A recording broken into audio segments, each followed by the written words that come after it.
যাচ্ছি। দেখুন এখানে মানুষের কিন্তু জমায়েতটা শুধু দেখুন। আমি এই মুহূর্তে রয়েছি নবদ্বীপের চারিচড়া পাড়ার বাজারে যে ভদ্রাকালী মায়ের যে পুজোটা হয় সেইখানটায়। আর এখানটা এত যে জমায়েত দেখতে পাচ্ছেন, এই যে ভিড়টা দেখতে পাচ্ছেন, এখানে কিন্তু এখন হবে কিন্তু ধুনো পোড়া। এবং এই যে যে মহিলাটা দেখতে পাচ্ছেন রয়েছে মাঝখানে, ওনার মাথার ওপরে কিন্তু মানে ধুনো রেখে তারপরে কিন্তু ধুনোচি রেখে তারপরে কিন্তু ধুনো দিয়ে দিয়ে সেই কিন্তু পোড়ানো হবে। তো এটা আমি এর আগে ধুনো পোড়া কখনো দেখিনি, শুনেছি তবে আজকে আমি দেখবো। এবং চারিদিকে দেখুন প্রচুর কিন্তু মানুষের কিন্তু ভিড় কিন্তু রয়েছে। আর এদিকে কিন্তু বাদ্যযন্ত্র তো বাজছেই। আর নবদ্বীপের রাসের সময়তে এই যে বাজনাটা দেখালাম, এটা কিন্তু আমি দেখলাম প্রায় জায়গাতেই কিন্তু হচ্ছে। তো যে যার মাথাতে রেখে আর কি ধুনোটা পুরানো হবে তাকে কিন্তু এরকম একটা ভেজা কাপড় দিয়ে কিন্তু পুরো কিন্তু মুড়িয়ে দেওয়া হচ্ছে। তারপরে তার মাথাতে কিন্তু ধুনোচি রেখে তারপরে দেখুন আপনারা আস্তে আস্তে কিভাবে ধুনো পোড়া হয়। মানে এটা আমিও দেখিনি, আমিও দেখবো, আপনাদেরকেও দেখাবো। আর এখানে যে ভদ্রাকালী মায়ের যে পুজোটা হয়, এখানে কিন্তু প্রচুর কিন্তু ভোগ কিন্তু মাকে কিন্তু চড়ানো হয়। এবং সেই ভোগ চড়ানোর যে ব্যাপারটা সেটা দেখতে কিন্তু খুবই সুন্দর। তো সেটাও আপনাদেরকে দেখাবো। আগে আমি এই ধুনো পোড়াটা আপনাদেরকে দেখাই, চলুন। তারপরে গিয়ে মাকে দর্শন করিয়ে মায়ের পুজোর ব্যাপারটা আপনাদেরকে আমি দেখাচ্ছি।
ভদ্রকালী মায়ের যেখানে পুজোটা হচ্ছে, পুজোর একদম সামনে গিয়ে মায়ের মূর্তিটা আপনাদেরকে আমি দর্শন করাতে পারছি না, কারণ প্রচুর কিন্তু ভোগ কিন্তু মায়ের সামনে সাজানো হয়েছে, তাই ব্যারিকেড দিয়ে পুরোটা কিন্তু আটকানো রয়েছে। তো মায়ের মুখটা আমি জুম করে আপনাদেরকে দেখাচ্ছি, দূর থেকেই দেখাতে হচ্ছে কারণ একদম সামনে যাওয়া সম্ভব নয়। আর প্রচুর কিন্তু ভোগ কিন্তু সাজানো হয়েছে। আমি রাসে যতগুলো পুজো দেখলাম এখনো পর্যন্ত এইভাবে কিন্তু ভোগ সাজানো আমি দেখিনি।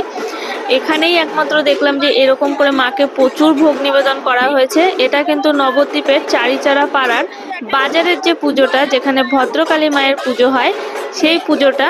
চারিদিকে ভিড়ও কিন্তু রয়েছে প্রচুর। আর মায়ের পুজোর ঠিক সামনে যেখানে কিন্তু ধুনো পোড়ানো হচ্ছে, সেখানে কিন্তু একের পর এক কিন্তু মহিলারা কিন্তু মাথাতে ধুনো রেখে কিন্তু পোড়াচ্ছেন। তবে আমার যতদূর মনে হলো যে এটা হয়তো মানসিকের ব্যাপার হতে পারে, যে যাদের মানসিক থাকে তারা হয়তো পোড়ায়। যাই হোক, আমি ব্যাপারটা সঠিক জানি না, তবে হতে পারে, দেখে মনে হলো। আর এই ভদ্রকালী মায়ের সাজ পোশাক থেকে কিন্তু শুরু করে সমস্তটা কিন্তু ভীষণ সুন্দর লাগছে দেখতে। আর বারবারই বলছে, ভোগ সাজানো ব্যাপারটা আমার কিন্তু দারুণ লেগেছে। একদম সুন্দর করে ওনারা কিন্তু ভোগ নিবেদন করেছে মাকে। আপনাদের এই ভদ্রকালী মায়ের পুজো কেমন লাগলো অবশ্যই আমাকে জানাবেন। আর ভালো লাগলে ভিডিও শেষে ভিডিওটিতে একটা লাইক করবেন। আর আজকে এখানেই বিদায় নিচ্ছি, দেখা হবে আপনাদের সাথে খুব তাড়াতাড়ি পরবর্তী একটা পর্বে। ততক্ষণের জন্য টাটা।